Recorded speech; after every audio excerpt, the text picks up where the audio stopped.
What's going on, everybody? I am here to do a review for the movie Transformers Rise of the Beast.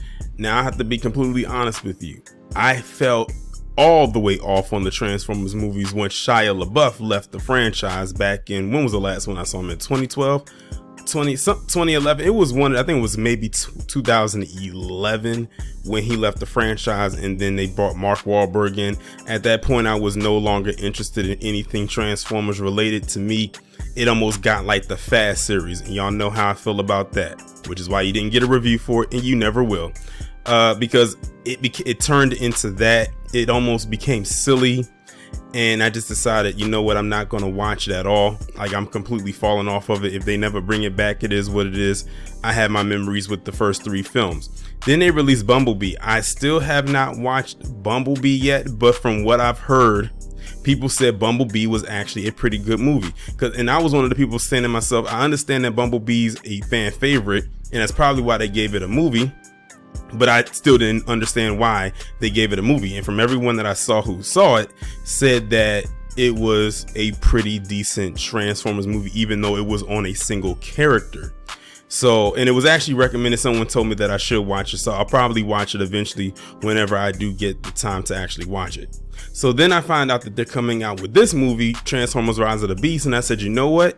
After seeing the teaser trailer, I said, I'm in. This looks really, really good.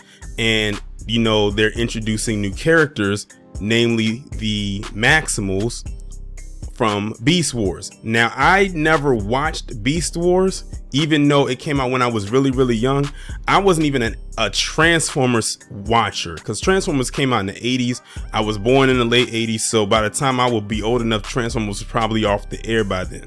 But I had heard of them. My first introduction to Transformers was that movie that came out in 2007, but I was familiar with the characters' names. I just never watched the series. So this movie right here introduce these characters. But before I actually get into the characters, let me give you a little synopsis of the story.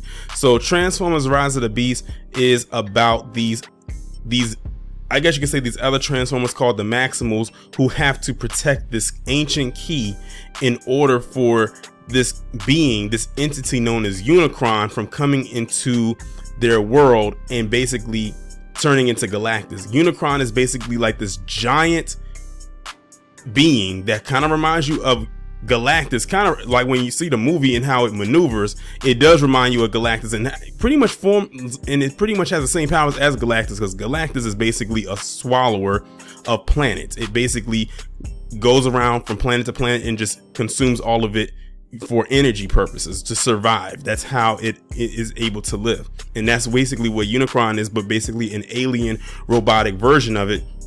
And it goes from planet to planet, just consuming it, just because it needs to survive. And that's how it survives, is off of those resources and those life forms, in order for it to continue to live and breathe another day. And they have to protect this key in order for Unicron to not fulfill its mission in getting, or consuming, I should say, another planet. Unfortunately, their planet ended up getting taken away, so now they've landed on another planet, and of course that planet is planet Earth. Oh, and by the way, this is a period piece. This movie takes place back in 1994 in New York. So this is before what occurred with the Transformers movies that we were familiar with that came out in 07. The ones that came out in 07 were more present day. So this is over 10 years in the past, in 1994, before we met the Sam Witwicky character, which was played by Shia LaBeouf. And is almost like I guess you could say like a little origin story. I mean, somewhat, not all the way, because the Autobots are basically hiding on Earth because they're not on their planet anymore. And they're trying to find a way home because they have no way of getting back. And then all of a sudden, something just happens, and then they awaken up. And then it's basically a battle of, how am I going to be able to get home? Or do I find a way to go back home using this key? Or do I risk Unicron coming here and swallowing up another planet? So that's basically what the synopsis of the movie is. It's basically playing a game of keep away with this key. But also it's like you have to make the decision of, do I destroy this key to keep Unicron from coming? Or is this key, can I use this key?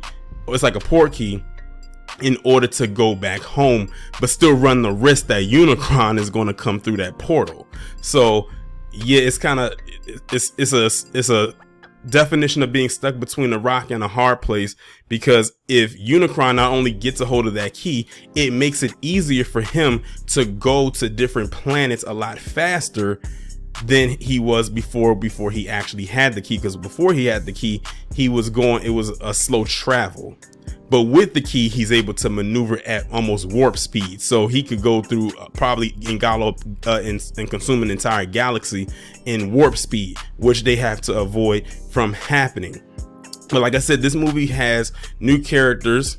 Two characters who are the two main protagonist humans in this movie are Noah and I believe her name is Elena. I thought it was Helena, but I think it's Elena. Noah is basically a former military personnel. He lives in New York. He's basically struggling to get a job to make ends meet. He lives with his mother and his younger brother, and he's trying to just survive. And, you know, I guess you could say he has to be the man of the house because he is the oldest, but he's trying his hardest to bring money into the house. And also his younger brother, he has lupus, so they need money to come in order to pay the medical bills because they really don't have the money like that. Their mother, I'm not sure what type of job she has. I want to say she maybe works in some kind of a restaurant establishment or a diner of some sort, where she's working long hours in order to try to get money so they can pay the medical bills for his younger brother. The character Elena, she's like an intern working at this museum. She's very highly intelligent. She pretty much knows more than anybody working there. She practically could run the place herself if she really wanted to.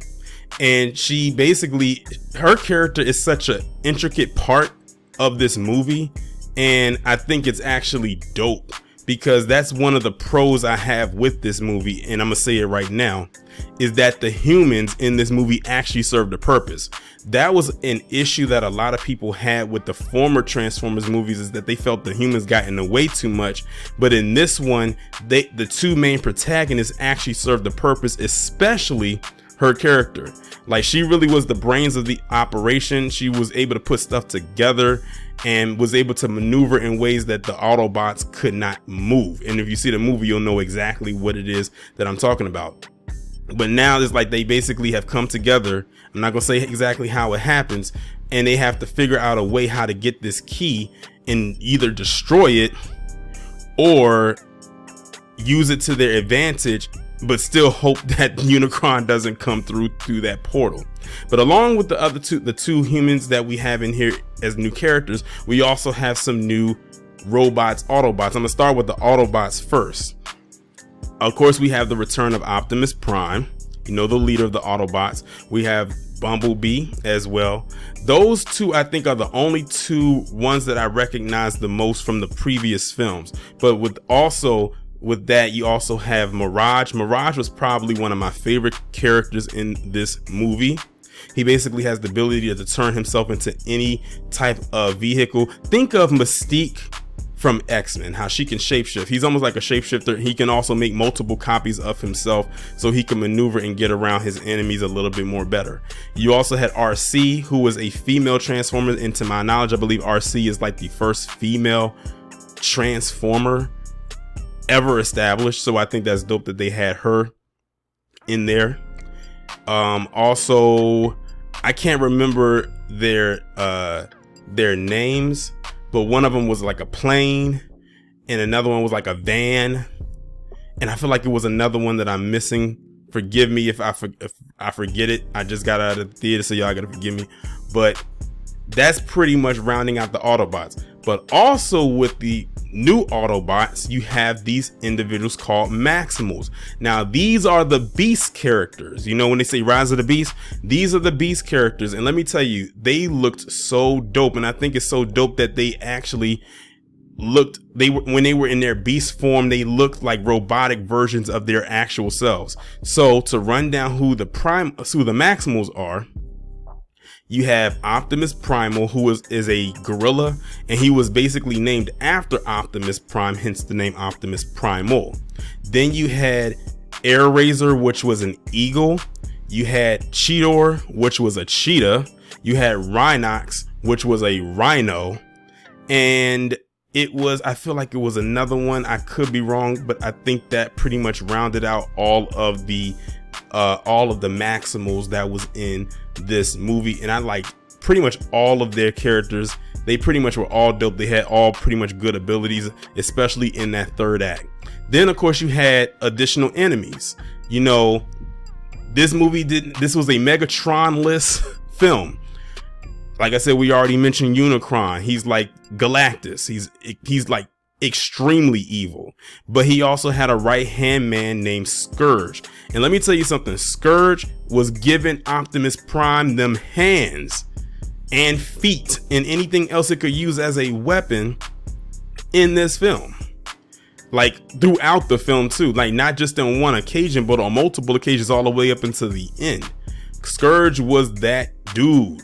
And then he had two other henchmen that was with him, but I can't remember. I don't even know if I heard their names in the movie, but they were pretty formidable foes as well. Like they were no slouches at all. Like when they fought like they were going at it like it was nothing for them. And they basically said that they were invincible because they got their powers from Unicron, so it was going to be very hard to beat them. And trust me, it was. Like, it wasn't a one-sided fight by any means. Like, they gave the Autobots a run for their money, and it was only 3 of them fighting against. They were outnumbered and still was beating them. Like, it's crazy how all of that pretty much played itself out. Some other pros that I had that I loved about this movie is that it was an overall a pretty good story. There was some pacing issues there, especially in the second part of the movie, or should I say the middle part of the movie. But overall, it was a pretty good story. It had multiple stories. It had a story about sacrifice, like what would you do, like are you to save your home, or you know, what home are you going to save? It definitely had the family aspect there between the Optimus Prime character and the Noah character.